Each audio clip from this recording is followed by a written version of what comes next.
Yeah, like you said, it's challenging enough to start a new business. And I knew that I needed to have some kind of distinction. How am I different from all the other real estate photography businesses here in North Texas? And there's plenty of them. Hi, everybody. This is Emily Olman from Hopscotch Interactive, and I am so excited to be welcoming today a wonderful guest, Rick A. Fogerty, who is the founder and chief photographer at AccuPhotography in Dallas, Texas. And he's somebody who I met recently and I was so impressed with. I just had to have a longer chat with him and deep dive into everything he is doing to launch his new company. So welcome, Rick. Well, Emily, it's a pleasure to be here. I'm excited about the topics we have teed up here. I am too. So let's just get to know you a little bit better. So I understand that you started AccuPhotography last year in Dallas. Is that correct? Yes, I did. I'm going to back up a little further. I've been in Dallas for over 30 years, and I've been providing computer consulting services, all that time. And during the pandemic, I shifted and I said, you know what? I want to do something different. At my age, I don't have much time left in my career. And I thought, if I don't do it now, I never will. And so Oh, well, to launch my business, AccuPhotography, here in Dallas, Texas, providing professional real estate photography services. awesome. And you were also super lucky because you got into the Impact Ventures Accelerator program. Is that Yes, correct? that is true. I discovered, this Impact Ventures outfit here in Dallas, Texas, and they cater or target basically minority-owned businesses. And so I thought, well, I'll apply. I wasn't quite sure I would get accepted, and lo and behold, they did. I got accepted into this program. It started, I think it was in September, 12 weeks long, 3 days a week, a Mhm. boatload of homework, and we graduated in like mid-December. And gosh, it was just a huge game changer for me for the better. I had a much clearer sense of direction and areas that I needed to focus on, and more importantly, all the different steps that I had to go through to achieve a better outcome for my business. Yeah, you were able to go through their program, and you mentioned that you weren't sure you were going to be accepted into the program as a minority. And this Hmm. was one of the things that I was really fascinated by when I saw you posting on one of the Facebook groups that I'm a member of. You mentioned that you are the first and only certified LGBTQ photography and real estate media services company in the Dallas area. Is that correct? Yes, yes. So I am a member of the North Texas LGBT Chamber of Commerce, and through them, I'm also a member of the Texas Chamber as well as the National uh, Chamber Group. And through them, they provide certification. So now, AccuPhotography is considered a certified minority-owned business, LGBT Business Enterprise is what they call it. And so that's how I, got involved with Impact Ventures, because I am now a certified minority-owned business nationally. I think it's amazing. And I think it's so important. I'm a woman-owned business and we're a certified women-owned business. And I think that when you look at the challenges of being a small business and a small business owner, there are already enough challenges, let alone, being somebody who has this sort of a different thing that they're offering and sort Mhm. of the different things that you bring to your business. I think it's so important and wonderful to get, for you especially, a designation and additional support. I think it's great. Yeah, like you said, it's challenging enough to start a new business. And I knew that I needed to have some kind of distinction. How am I different from all the other real estate photography businesses here in North Texas? And there's plenty of them. You've been doing your homework. You also attended Imaging USA, which is, of course, the largest professional photography conference in the country. And so I really feel like this is the perfect moment in time to get to know you, Rick, and to learn about your experiences so far. and to hear your impressions as a new real estate photographer. Well, you're not a new photographer, but a new real estate photographer, and to see some of the things that have been the most helpful for you as you've started this new venture. So I'd love to, also just make sure everybody knows that you are Cowboy Rick. That's how we should call you. So this is Cowboy Rick, everybody. And so it's really great to have you on, with me and to chat. I can't say this is a show, but I would say, thanks for joining me to chat and to tell us some more about you today. So let me back up a little bit. So I already mentioned 30 years plus in Dallas doing computer work, and then I switched gears and I decided to go into photography. Took me a while to kind of figure out what area of photography, but I knew that with my technology background, I absolutely wanted to have some certifications to back up, what I'm trying to do. And that's when I joined the Professional Photographers of America. And I realized that they had a certification program. So I was like, well, okay, let me study for that. And so I studied and passed it as soon as I could. I managed to pass it on the first try. Can't say it was easy, but I got through it. So I'm a certified professional photographer. And through them, of course, I got connected with the Texas professional photographers and then the Dallas professional photographers group. So they're all kind of part of the same network opportunity. So this year, the conference was held in Nashville, Tennessee. And I had never been to Nashville, so that was kind of exciting. But I didn't really see much of it because I spent the whole time at the Gaylord Opryland, which was an enormous property. It's just freaking huge. And everybody was complaining about how big the place was. Easily lost in there. So. Wow, very cool. So, okay, so you've been working for 30 years in, let's say, computer technology. You've got a serious computer aptitude. And so, I mean, I can just imagine now that we've come through this pandemic, you've thought about your next step, about what you're going to do in your career, and you've landed on real estate photography.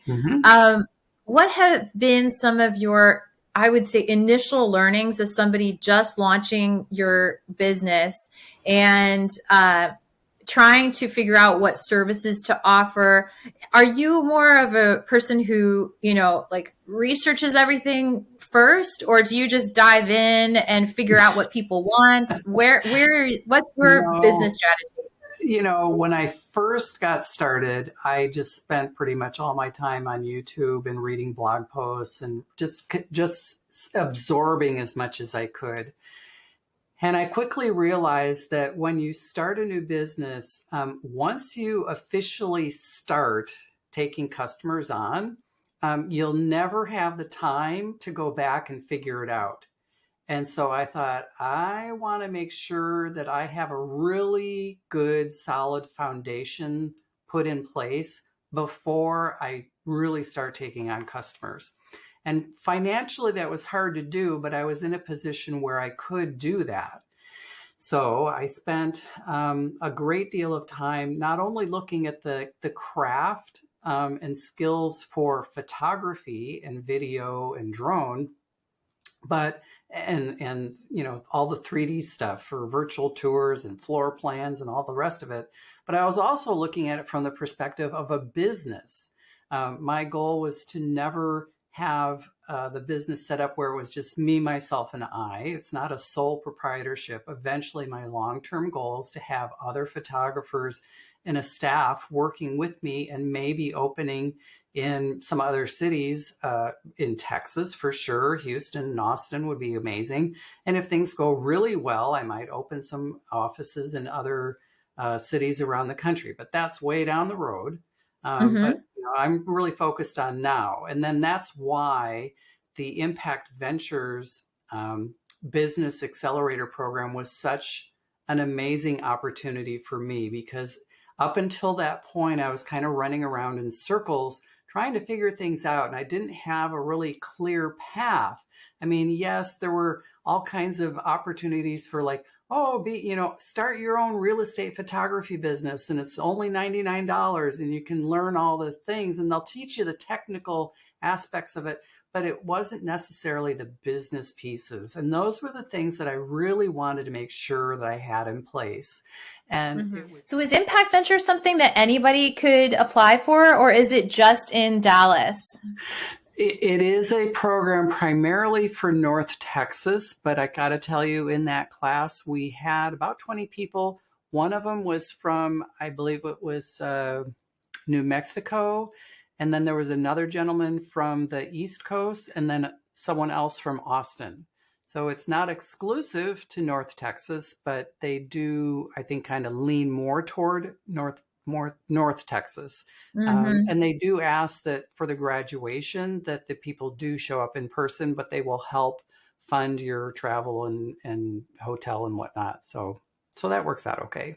That's really cool. I wonder, I don't know what the statistics would be of people that do accelerator programs prior to starting a business, any business, not just real estate photography. But I think it's really important that when you do have a new company that you have the advising from outside parties, because otherwise it's so easy to stay up until 1 or 2 in the morning, just obsessing about this and then not really having any kind of feedback. And just learning by doing. And so it sounds like rather than do that, which I did that, I know that part of the business. And I think a lot of people do it. They actually start their business just because of a demand, right? Not necessarily like they wanted to launch a new company and have a new brand. And they just plan on being a sole proprietor. So some people just jump in and just start and they'll learn it along the way. And I equate that to building the 747 as it's rolling down the runway. And I didn't want to do that. I wanted to have something where it had some substance before I started, rolling down the runway with it. And that Impact Venture is one of the things that we worked on. We spent 4 weeks out of the 12-week program working on our financial model. That was tough. That was hard for everybody. And now, not everybody in that program was a brand new company. There were some companies that have been in business for 3 years and they're making north of $1 million. I was far from that, but everybody benefited from the program. And that was the beauty of the way the program is set up, because they had different categories for your business in terms of areas of focus, not necessarily not the type of business, but every business has marketing and sales and accounting and HR and, all these other things. But then they had different steps to achieve and advance your company in those categories. So it didn't really matter how long your business has been around, because you all could be at different levels, but you could all advance. The other great thing was all the different subject matter experts that were brought in to talk about different topics during, the accelerator program. And we had access to a pretty big pool of experts in different areas that we could draw upon, set up office hours with them. And the really nice thing is that as an alumni of this program, we still have access to the staff and all those subject matter experts, which is great. And all the alumni at this point. So they do have, each cohort has a little happy hour gathering, and they invite all the SMEs and all the alumni and the new cohort all at one time. And so it's a big, mix and mingle kind of thing. And it's fascinating to, see the people there. It's a very handy resource. I'll say that. Well, I think that the networking, especially in your local area, cannot be underscored too much. It is so important. And residential real estate. Commercial real estate is a different type of sales cycle. It's very different. But residential real estate is a relationship business.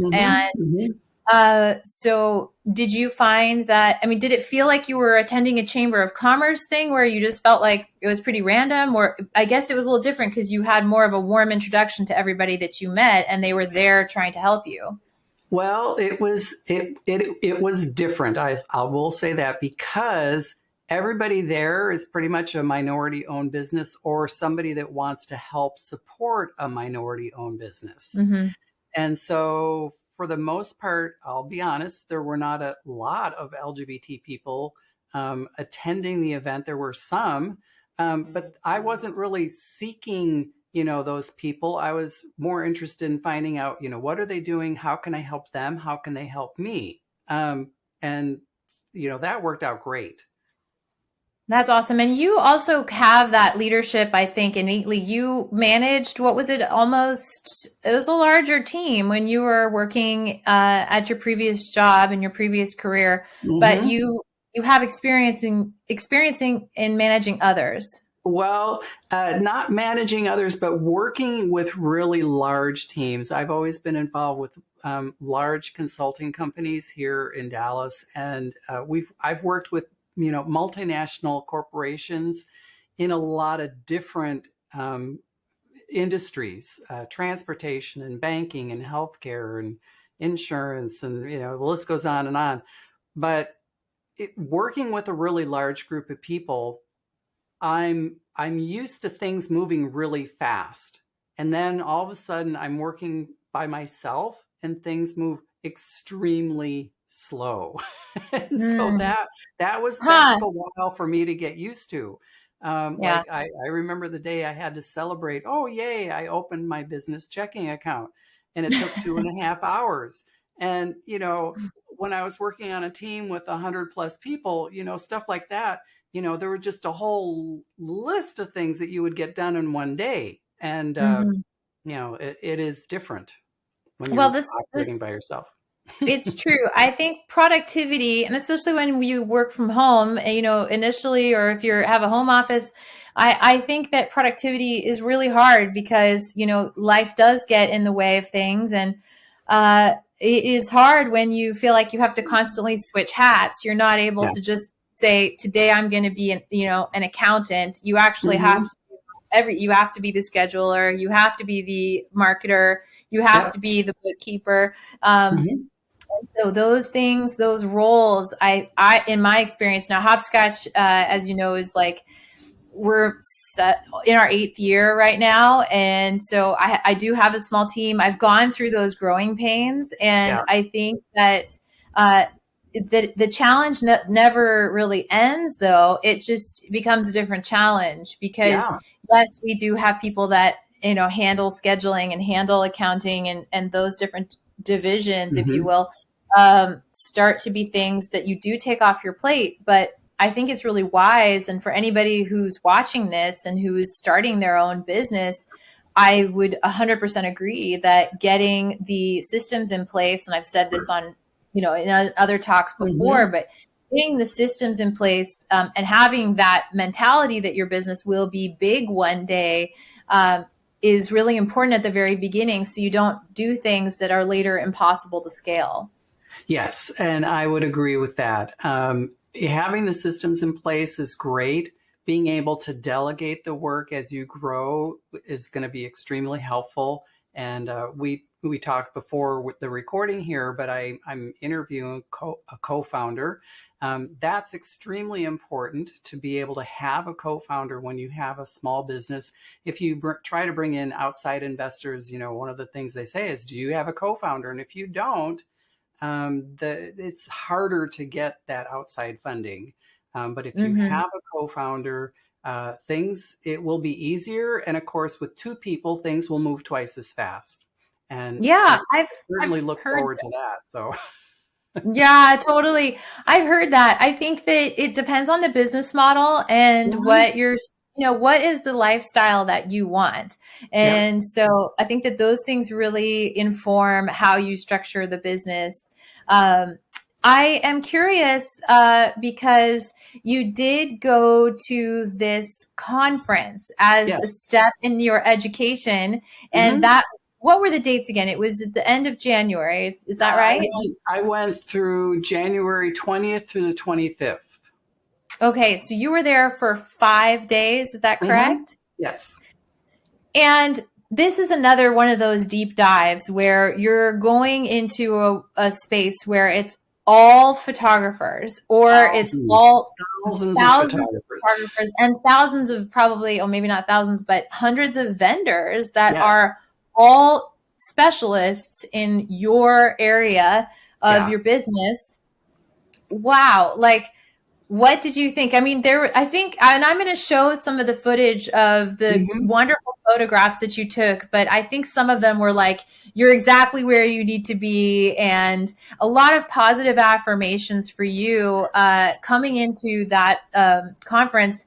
Were you overwhelmed? Was it fun? What was Well, your first let me impression? explain it this way. So the first year I attended, it was online and virtual. So you did not get the sense of like thousands of people attending. It was like the Brady Bunch on the screen, with, you know, 12 or 25 people or whatever.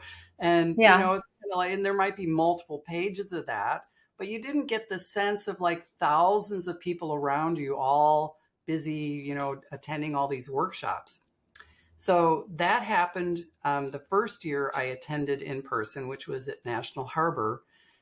So there it was a big scale at a Gaylord resort out there. And so, and of course, I clearly understood Imaging USA and the PPA, they have done this multiple times. It was put together very well organized, great speakers, great presenters. The expo hall, very well laid out. It's polished. You can tell they've done this many times. And so this year was no different. The venue, it seemed like, was a lot bigger. And I think they were anticipating, I don't know if they planned this ahead of time. I'm sure they booked these things, years in advance. But because of the pandemic, I think everybody kind of came out of the woodwork. And so it was probably really well attended. So the Mm. one in this year at the Opryland, it was very well attended. It did seem like they had a lot more people this year. And they're from all walks of life, all corners, mostly the U.S., but I know they had people from, international areas as well. And the programming was really good. They had networking opportunities. The expo hall, you can see the video clips I put together there. There were certain vendors that I kind of highlighted that were more kind of tied in with real estate photography. So yeah, I mean, some of the stuff for me doesn't apply. Like, I'm not interested in photo books or Mm. newborn, backgrounds or things like that. But they So had babies at the show, right? Like they they had stuff do like real this. live babies. They have, yeah, they have models and moms, and yeah, it's kind of a crazy show floor. Probably not as bad as the CES show out in where is that, Nevada, Yes. or no, in Las Yeah, Vegas. Las Vegas. Yeah, but yeah, it's a big show. I think it's the biggest, photography conference in the country, and so there were a lot of vendors. Of course, B&H was there; they had a huge booth. The PPA, of course, had the biggest booth in the center. Canon had an enormous footprint on the expo hall. I don't remember seeing Sony in the conference hall. Several of the lens manufacturers were there. So if you had questions or were seeking a really good deal, the Imaging USA conference in the expo hall is really a great place to go and take advantage of that. I purchased actually the light that I'm using right now at the expo, and I got a pretty good discount on it. And Our local you look good our on local camera vendor. with that. So what is that light that you purchased? What is it called?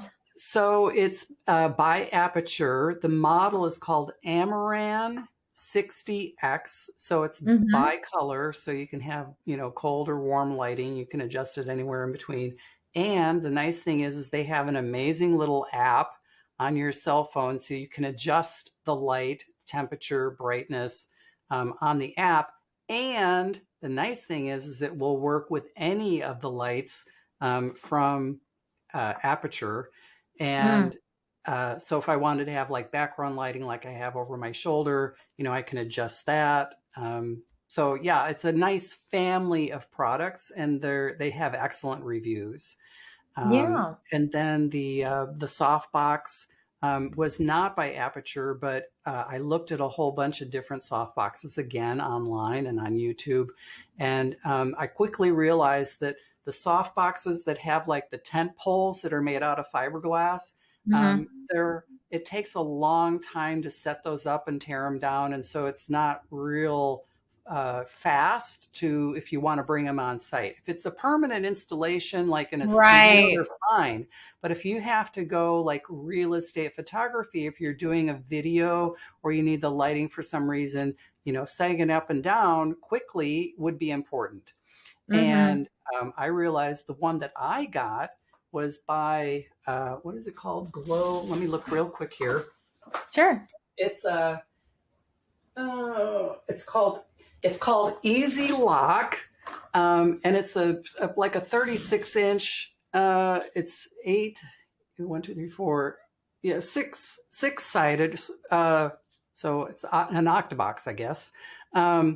So it's six sided, I believe, and 36 inches. So it's kind of big. I have a fairly small office here, but the nice thing is what I did is I attached that. It has a Bowens mount on the Amaran 60X.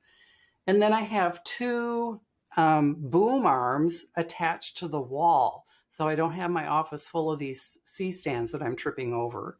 And of Yep. course, my microphone is right out of shot here. So I have a little microphone which attaches to my camera, which I'm using a Sony 6600, kind of as a webcam.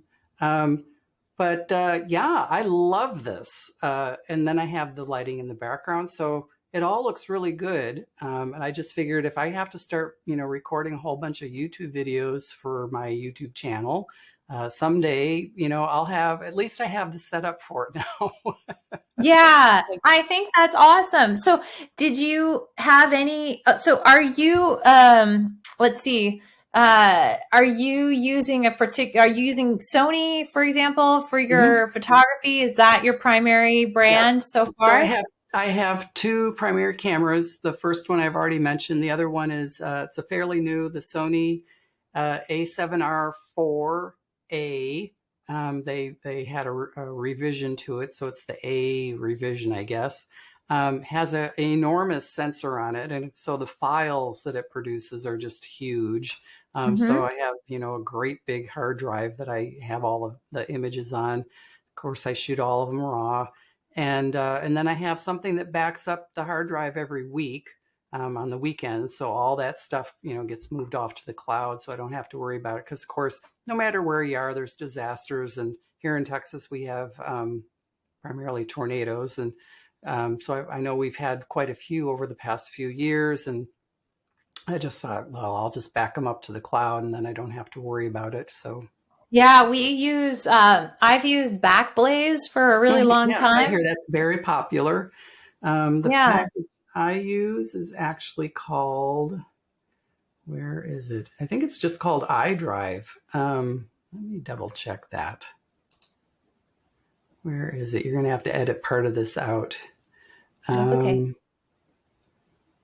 I can't see it. Oh, there it is. Yeah, it is. It's called iDrive. Yep. Okay, so you're using the iDrive backup, so for your cloud backups, which I think Mm-hmm. is smart for anybody, Yep. And as you grow your team, you'll be able to hopefully upgrade to maybe the enterprise version, so they can also upload there, and Yes. that will be great. Because the assumption is, of course, that your team, some of them will stay remote Yep. indefinitely, Yep. and so that's really good. That's a great system, sort of like a note to self for anybody Mm-hmm. watching to remember, like, again, something as simple as that kind of workflow. Which brings me to a question. You attended a number of sessions at the show. Well, first of all, it looked like it was a big party, and I'm going to show some of that footage because it looked amazing. I know Nashville is known for being a heck of a lot of fun. And here Yeah. you are with your cowboy hat walking around Nashville, making new friends. but you also had an agenda. You were, you were looking for sessions that were going to support you in your new business. And so Yes. you attended sessions on workflow. You were Mhm. attending sessions on real estate photography. I believe there was a session Yep. from, I think his name is Jason, is it Jason LaVentura Yes. from RTV?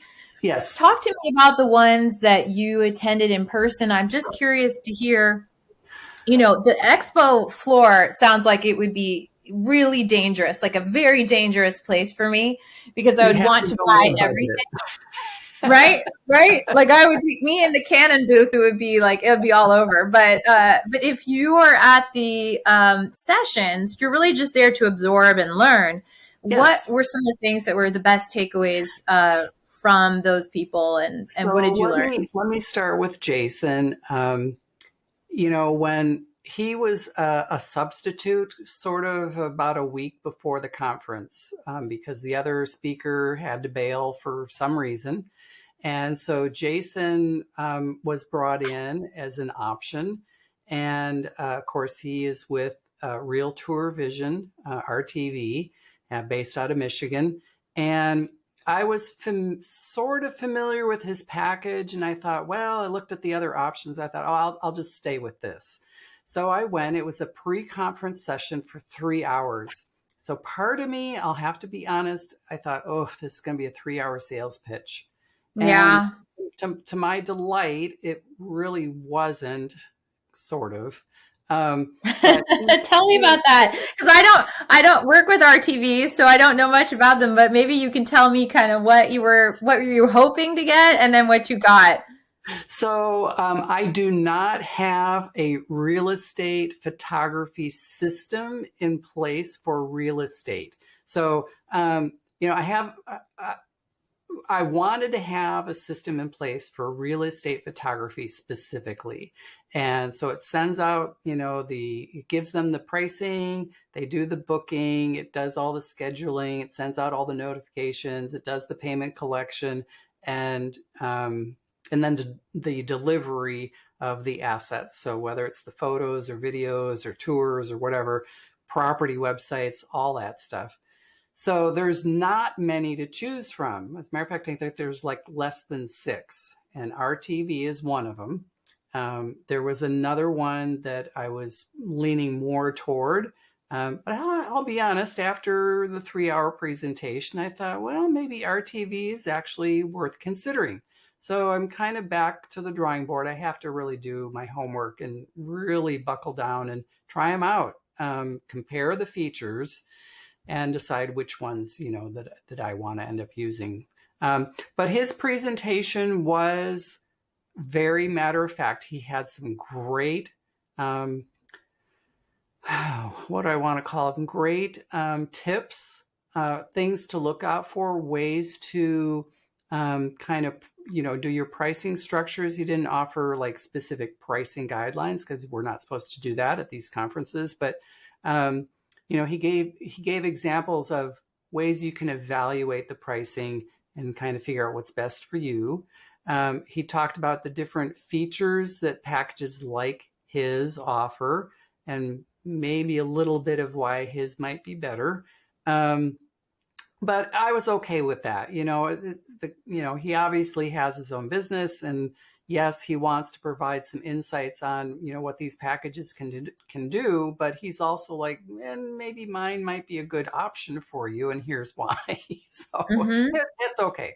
That's all right. So that was a 3-hour pre-conference session. Then the same day in the afternoon, there was another pre-session conference for drone. And that I attended as well, because right now both you and I are studying to get our drone certification. That's And right. That's so right. I was very interested in hearing, what this gentleman has to say about drones. He talked a little bit about real estate photography, but it was more general. And so he talked about other areas and, that drones can be used. He talked about all the different kinds of drones and the applications for drones, some systems, that can be used with, drone technologies. One of which I was kind of interested in, which is drone deploy. So that Yeah, they're kind of the cool. photogrammetry stuff, like, Yes. the two examples I always give is, you go out and you map out, say, a warehouse that's being built somewhere, and you get your computer model, your 3D model of the site. And so the first example was they had a truckload of dirt that was delivered. And the truck driver said, oh, it's so many cubic yards of dirt. But then when you looked at the photogrammetry was able to calculate how much dirt was actually in the pile, and it didn't match what the truck driver said. So there's a problem there. The other example was they came out and did kind of the same thing, and they took the CAD CAM drawings and overlaid it with what you got with the photogrammetry, and they realized that the elevator column was off in one direction by about 9 feet. Now, obviously, that's a big problem, but they were fortunate that they caught it when it was just the foundation rather than it was, 3 stories tall. So, yes, it was expensive to fix, but the sooner you can catch things like that, the better. So those are, 2 good examples. So yeah, it was a interesting, presentation by that gentleman. And I actually ran into 2 of my friends that do real estate photography at both of these pre-conference sessions.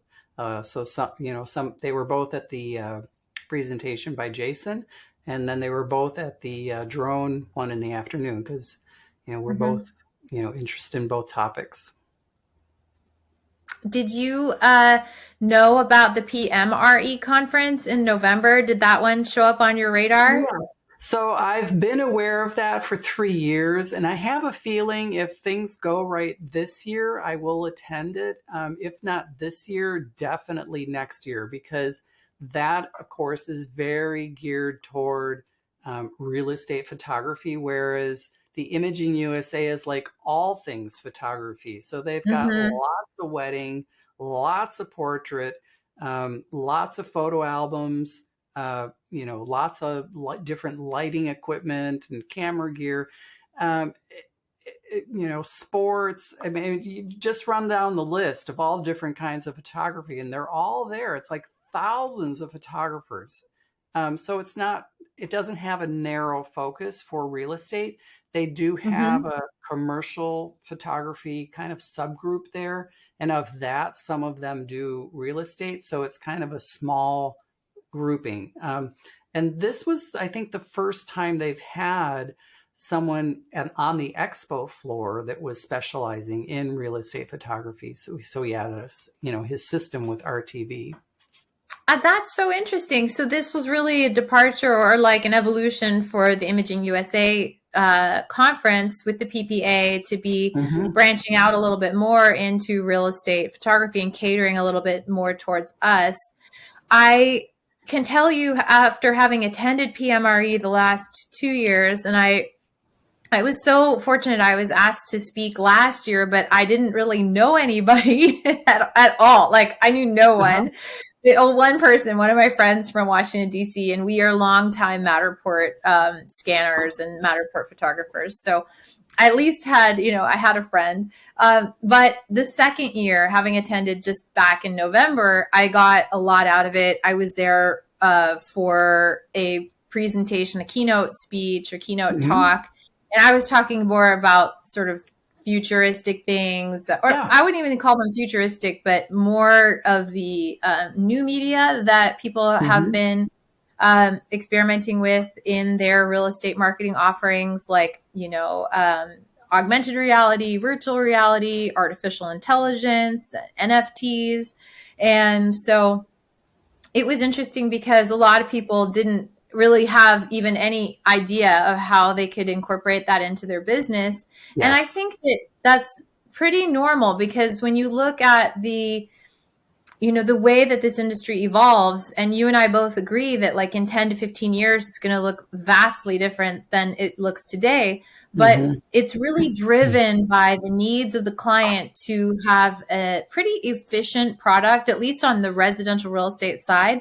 Mm-hmm. And I think that's why a lot of businesses do thrive that offer, very, sort of painless photography booking. And we've seen acquisitions.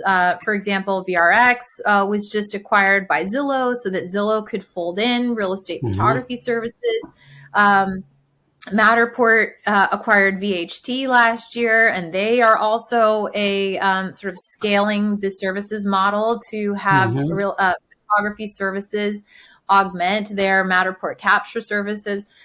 So I see this consolidation, and I see that certainly there will be businesses that are new businesses or businesses that are already existing that begin to consolidate to meet that demand. But I've always said that, look, it's like until the MLS changes or until the infrastructure changes, we're still going to be, for the residential real estate, a lot of the times just delivering the basics, like delivering photos. So when you're looking at your service offerings Uh-huh. as a new business owner, did you have to sort of cross anything off the list or how did you determine what you were going to focus on? I know you had the help with the Impact Ventures, and then going to Imaging USA, you probably had some new influences and you thought, oh, well, what if I offer drone photogrammetry, and what if I offer, volumetric measurements of construction sites, and then your brain starts going like Yeah. this. Like,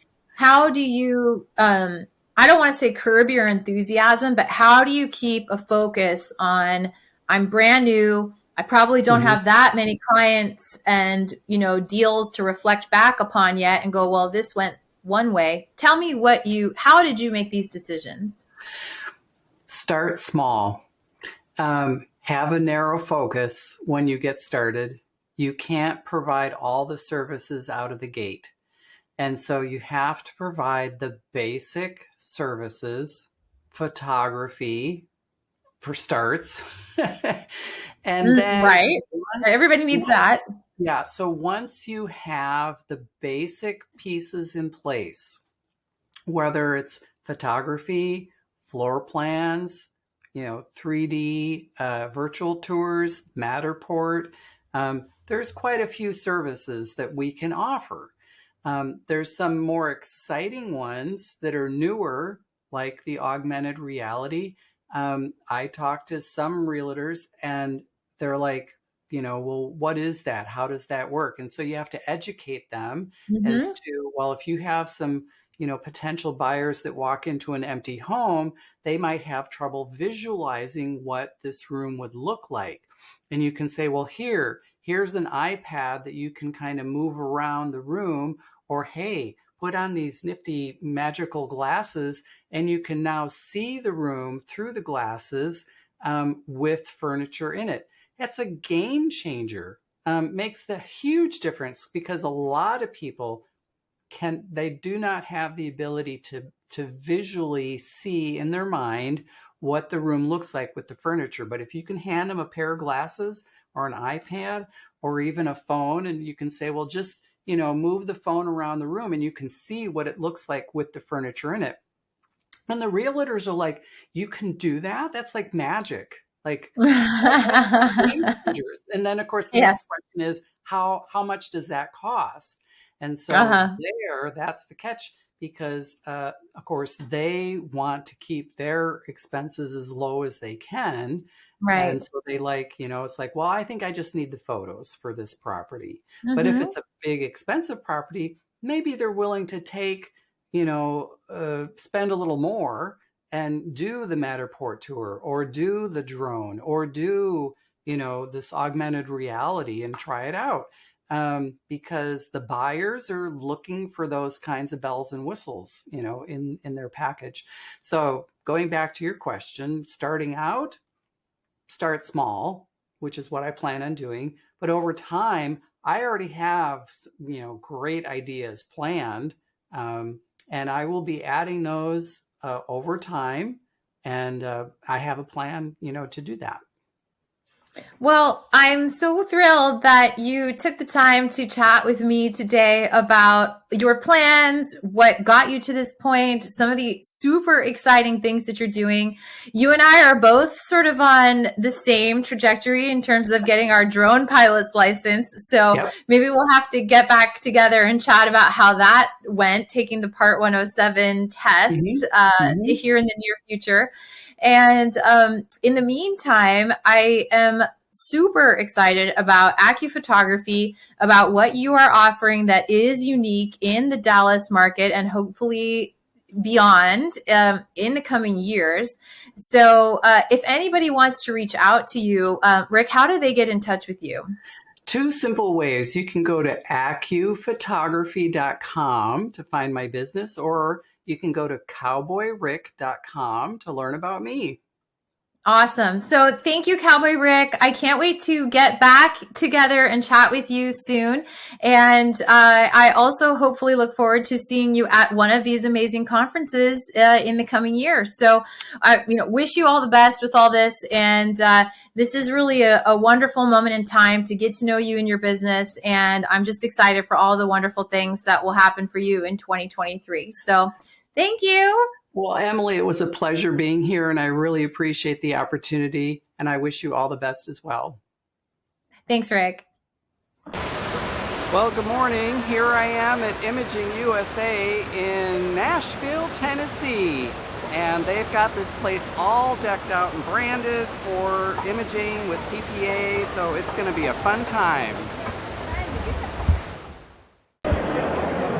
Howdy. Well, I'm here at the Imaging USA Expo, and I can tell you that this is the opening day. I'm down here probably about 1 o'clock. They've been open about an hour, and the place is buzzing, so lots of activity, lots of people. Should be interesting to see what they have this year. So behind me here, I don't know if you can see her, but very glamorous, like princess character. Not sure what that's all about. And then next to them, they've got people here doing babies, and there's like, I don't know if you can see them, but there's like 3 women on the floor with like newborns. So apparently it's very popular. There's lots of people in front of their booth here. So the good folks from Capture One are here, and I use their software in real estate, so that's great. Good to see them here. They've got an active crowd. So now I'm at the opposite corner of the B&H footprint here in the expo hall, and this is basically the order desk behind me, and here they have a little photo booth, and then behind that is where the live talent was. So B&H, they're here, they're busy. A lot of people, making deals with them. I stopped by earlier and tried to get some good pricing on a light fixture that I want to add to my equipment bag. Seems like a good price. I need to double check some things, but yeah, B&H is here, big footprint.